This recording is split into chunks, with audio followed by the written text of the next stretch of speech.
Okay, guys, since all the videos didn't work yesterday, I'm going to give you a full review of the entire study guide, and you can complete this by the end of today, hopefully. If not, you can work on it tomorrow, too. So let's begin. Question 1. Find a quote in your text that supports the statement. In 1775, many colonists were ready to break away from England to make their own country. And the quote is from your text, paragraph 1. In 1775, many colonists wanted America to become its own country. The only way to gain their freedom was to go to war. Number 2, why were the British soldiers going to Lexington? They were going to Lexington to arrest Sam Adams and John Hancock. A lot of you saw the question about why they were going to Concord yesterday on the review. And the reason they were going to Concord was for the armory. For Lexington was to make the arrests. How do you know? The quote from the text that shows you this is, on the way, the soldiers were going to stop in Lexington, Massachusetts to arrest Samuel Adams and John Hancock. Okay, did they complete their mission? No, the colonists were warned and Adams and Hancock escaped. Okay, it does say in your text that they did receive some things when they got to Concord from the armory, but most of the supplies were moved. What was the only way for the colonists to gain their freedom from England? That was to go to war. All right, 2 problems that the colonists faced when planning the war with England. The colonists did not have an army, and they needed more soldiers. Okay, those are good. Those are directly out of your text. We talked about other ones in class, but those are the main ones that come right out of your text. Number 7. What solutions did the colonists find for these problems? They asked for volunteers, they trained more Minutemen, and they used guerrilla warfare, which allowed them to fight a large army with a small army. Number 8, describe the British secret plan. The soldiers would take supplies from the armory and capture the leaders of the Sons of Liberty. Okay, that's all the stuff that was discussed up above, but that was one big secret plan. The quote that explains why the British were marching on Concord. The soldiers wanted to take or destroy some military supplies the colonists had hidden. On the way, the soldiers were going to stop in Lexington, Massachusetts to arrest Samuel Adams and John Hancock. It's very similar to the quote above, except it's a little bit longer.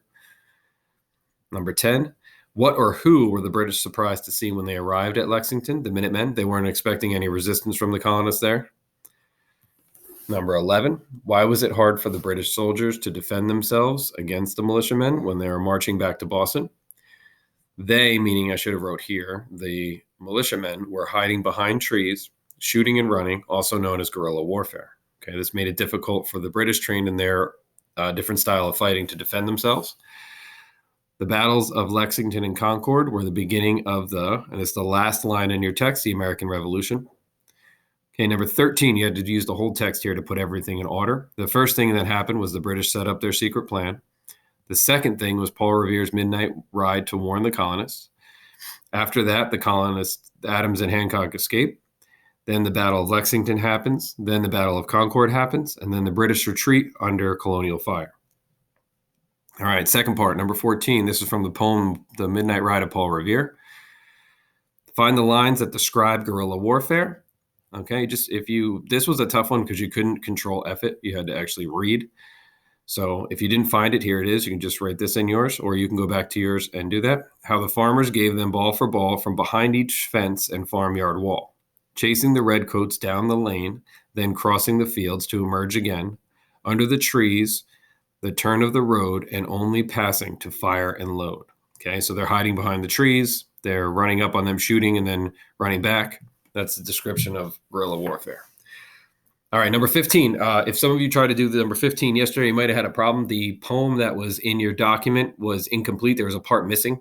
So I recopied the new version of the poem into there, and it's a little bit longer because I don't have it spaced out as much, but it'll give you the whole thing. And the part that it says is the sound of arms and the tramp of feet and the measured treads of the grenadiers marching down their boats on the shore. Okay, so that's the idea of when they hear the soldiers landing at the docks and getting off of their boats and preparing to attack. Final question, number 16. Name one part of the poem that was not 100% the truth. These are the 2 easiest. I put Paul Revere was alone. Of course, we know he was with 2 other guys that night. And this all happened on one night. There are parts of the poem that happened a night or 2 before. So the poem kind of summarizes everything that happened. All right, so look for the link tomorrow. We will do some kind of Google Meet or Zoom or something like that. I'm going to try to set all those up today, and then I'll have that ready for you tomorrow. Okay, so try to get this all done, and then we'll talk again tomorrow.